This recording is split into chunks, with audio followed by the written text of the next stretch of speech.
6 piece রাজহাঁসের বাচ্চা, আনুমানিক বয়স 17 দিন প্লাস, ডিম পাড়া ফার্মি মুরগি। আলহামদুলিল্লাহ এদের থেকে আমি প্রতিনিয়তই ডিম পেয়ে যাচ্ছি। আর এদিকে হলো আমার সেই ডিম পাড়া কোয়েল পাখি। তো আলহামদুলিল্লাহ সব মিলে আমার ফার্মে ভালোই আছে। অনেকেই আমাকে বলতেছেন যে ভাই আমি কোয়েল পাখি জিরো বাচ্চা বোর্ডিং করতে পারি না, বা বোর্ডিং অবস্থায় কি কি ওষুধ প্রয়োগ করতে হয় সেই বিষয়ে একটা ভিডিও চাই। তো এই বিষয়ে ফুল একটা ভিডিও দেওয়া আছে, ওখান থেকে দেখে আসবেন। আর আমার ইনকিউবেটর থেকে আর কিছুদিন পরে কোয়েল পাখির জিরো বাচ্চা বের হবে, তো ওই ভিডিওতে আমি আপনাদেরকে দেখিয়ে দেবো যে কিভাবে জিরো বাচ্চা বোর্ডিং করতে হয় বা ওদের কি কি মেডিসিন দিতে হয়। এই হাঁসের নাম না বললেও আপনারা চিনবেন, তারপর আমি বলতেছি এটা হচ্ছে রাজহাঁসের বাচ্চা। এটা হচ্ছে 17 দিন প্লাস আর কি। আমি এই হাঁসগুলো আর কি 10 দিন বয়সে আর কি আমার ফার্মে আনছি। তো আমার ফার্মে আনছি প্রায় 7 থেকে 8 দিন হবে আর কি। তো আমি এই হাঁসের এখনো ভিডিও দেই নাই, তো আজকেই প্রথম আমি এদের ভিডিও দিচ্ছি। ভিডিওর প্রথমে আমি আপনাদেরকে বলি এই হাঁসগুলো দেখে আপনারা অবশ্যই একটু মাশাআল্লাহ বললেন, কারণ বদ নজর খুবই খারাপ জিনিস। সেজন্য আমি প্রতিটা ভিডিওতে আমি বলি যে কোনো জিনিস দেখার আগে অবশ্যই কমেন্টে মাশাআল্লাহ বলে যাবেন, এটা আমার একটু অনুরোধ থাকবে আপনাদের কাছে। তো এই হাঁসটা আমি যখন কিনছি মানে 10 দিন বয়স, তখন হচ্ছে আমার কাছ থেকে 400 টাকা পার পিস, মানে 800 টাকা জোড়া নিয়েছে। এখানে হচ্ছে 3 জোড়া হাঁস আছে, তো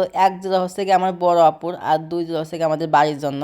আমি এখন ওদের যে খাবারগুলো দেই সেটা হলো যে ব্রয়লারের যে গুঁড়া ফিট আছে সেই গুঁড়া ফিট এখন বর্তমান চালাচ্ছি, আর পাশাপাশি জিঙ্ক চালাচ্ছি। আপাতত এইগুলোই চালাচ্ছি। আলহামদুলিল্লাহ আমার যে রাজহাঁসগুলো এখন সুস্থ আছে, সবল আছে। জানি না এই কথা বলা আমার ঠিক হবে কিনা, তারপর আমি বলি, কারণ আলহামদুলিল্লাহ আল্লাহর কাছে লাখ লাখ শুকরিয়া যে আমার কাছে যে কোনো জিনিস আসলে, বিশেষ করে বাচ্চার ক্ষেত্রে যে কোনো পশু পাখির বাচ্চা আসলে আলহামদুলিল্লাহ আমি টিকাইতে পারি, এখন খুবই কম মরে। এদিক থেকে আর কি আমি মনে হয় ভালো একটা পারদর্শী হয়ে গেছি। আল্লাহর কাছে লাখ লাখ শুকরিয়া যে আমার কাছে যে কোনো বাচ্চা আসলে আমার কাছে মানে মরার হারটা খুবই কম হয়। পশু পাখির বাচ্চা বোর্ডিং ক্ষেত্রে 3টা জিনিস ফলো করবেন বা 3টা জিনিস জেনে রাখবেন। একটা হলো ওদের লিটার ব্যবস্থা, 2 নম্বর হচ্ছে ওদের মেডিসিন ব্যবস্থা, 3 নম্বর হচ্ছে ওদের লাইটিং ব্যবস্থা। এই 3টা জিনিস যদি ঠিকঠাক ভাবে রাখতে পারেন তাহলে আলহামদুলিল্লাহ আমি যতটুকু মনে করি যে আপনি যে কোনো পশু পাখির বাচ্চা 90% সুস্থ থাকবে এবং কি 90% বাচ্চা টিকে থাকবে। যেহেতু আজকের ভিডিওতে আমি কোনো বোর্ডিং সম্বন্ধে কথা বলবো না, বা জিরো বাচ্চা কিভাবে বোর্ডিং করতে হয় এই বিষয়ে নিয়ে কোনো কথা বলবো না। যদি বোর্ডিং সম্বন্ধে আপনাদের জানার ইচ্ছা থাকে তাহলে এই ভিডিওতে একটা কমেন্ট করে যাবেন যে আপনারা বোর্ডিং সম্বন্ধে জানতে চান কিনা। যদি আপনাদের উৎসাহ ভালো দেখি বা আগ্রহ ভালো দেখি তাহলে আমার নেক্সট ভিডিওতে আমি আপনাকে বোর্ডিং সম্বন্ধে একটু ধারণা দেওয়ার চেষ্টা করবো এবং প্র্যাকটিক্যাল ভাবে দেখাই দেবো যে আপনারা কিভাবে বোর্ডিং করবেন, বোর্ডিং ব্যবস্থায় কি কি ওষুধ প্রয়োগ করবেন, কোন তাপমাত্রায় লাইট রাখবেন এবং কি কোন জায়গায় বোর্ডিং করবেন, এই বিষয়ে নেক্সট একটা ভিডিও থাকবে। তবে আপনাদের কমেন্ট খুবই গুরুত্বপূর্ণ। আপনাদের কমেন্টের হার যদি আমি বেশি দেখি তাহলে আমি এই বিষয় নিয়ে একটা ভিডিও বানাবো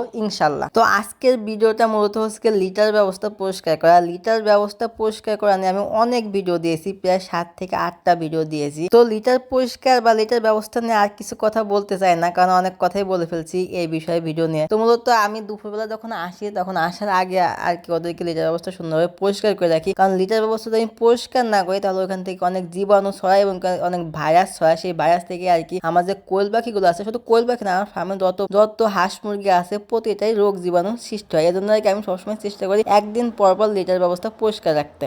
আমরা অনেকেই তো ফ্লোরে আর কি হাঁস মুরগি লালন পালন করি, বিশেষ করে মুরগির ক্ষেত্রে যারা ফ্লোরে লালন পালন করেন, লিটার ব্যবস্থা ফ্লোরে থাকে, ওটা 2-1 বছর পরিষ্কার করেন না। তাদের ছোট্ট একটা কথার মাধ্যমে আমি বলতে চাই যে আপনারা দেখবেন যখন জিরো বাচ্চা অর্থাৎ 7 থেকে 8 দিন বা 10 থেকে 15 দিন বয়স, তাদের দেখবেন যে ফাউল পক্স নামে যে আর কি যে রোগটা হয় সে রোগটা আর কি হয়। এটা মূলত লিটার ব্যবস্থার কারণে হয়, এটা আমরা অনেকেই জানি না। এজন্য আমরা সবসময় চেষ্টা করব খাঁচায় মুরগি লালন পালন করা। এটা শুধু আমার কথা না, এটা অনেক বড় বড় খামারির কথা যে খাঁচায় মুরগি লালন পালন করলে, খাঁচায় হাঁস মুরগি লালন পালন করলে অনেক সুরক্ষিত থাকে এবং কি রোগ জীবাণু থেকেও মুক্তি থাকে। তো এই বিষয়টা আর কি একটু মাথায় রাখবেন। আপনারা যখনই চেষ্টা করবেন হয়তোবা একটু খাঁচায় হাঁস মুরগি লালন পালন করার চেষ্টা করবেন। আমার এইখানে যে ফার্মি মুরগিগুলো দেখতেছেন এগুলো মূলত আমি খাঁচায় লালন পালন করি। আলহামদুলিল্লাহ এদের থেকে আমি ভালো পরিমাণ প্রোডাকশন পাই। মানে এক কথায় এখানে আমার 8 পিস মুরগি থেকে আমি প্রতিনিয়ত 6 থেকে 7টা ডিম পাই। আল্লাহর কাছে লাখ লাখ শুকরিয়া যে আমি ওদের থেকে পর্যাপ্ত পরিমাণ ভালোভাবে ডিম পাচ্ছি। এদের বয়স হচ্ছে মানে এদের ডিমের বয়স হচ্ছে প্রায় 6 থেকে 7 মাস হবে, আমি এদের থেকে ভালোভাবে ডিম পাই যাচ্ছি। এই ভিডিওর সাথে আরেকটু আমি কথা অ্যাড করি, সেটা হলো আপনারা অনেকে আমাকে বলেন যে ভাই ফার্মি মুরগি লালন পালন করবো নাকি টাইগার মুরগি লালন পালন করবো। আপনি যদি ডিমের জন্য লালন পালন করেন তাহলে এক কথায় ফার্মি মুরগি লালন পালন করবেন, আর যদি আপনি যদি গোস্ত চাহিদা মেটাতে চান তাহলে সেক্ষেত্রে টাইগার মুরগি লালন পালন করবেন, কারণ টাইগার মুরগির গোস্ত পারফেক্ট, ডিমের জন্য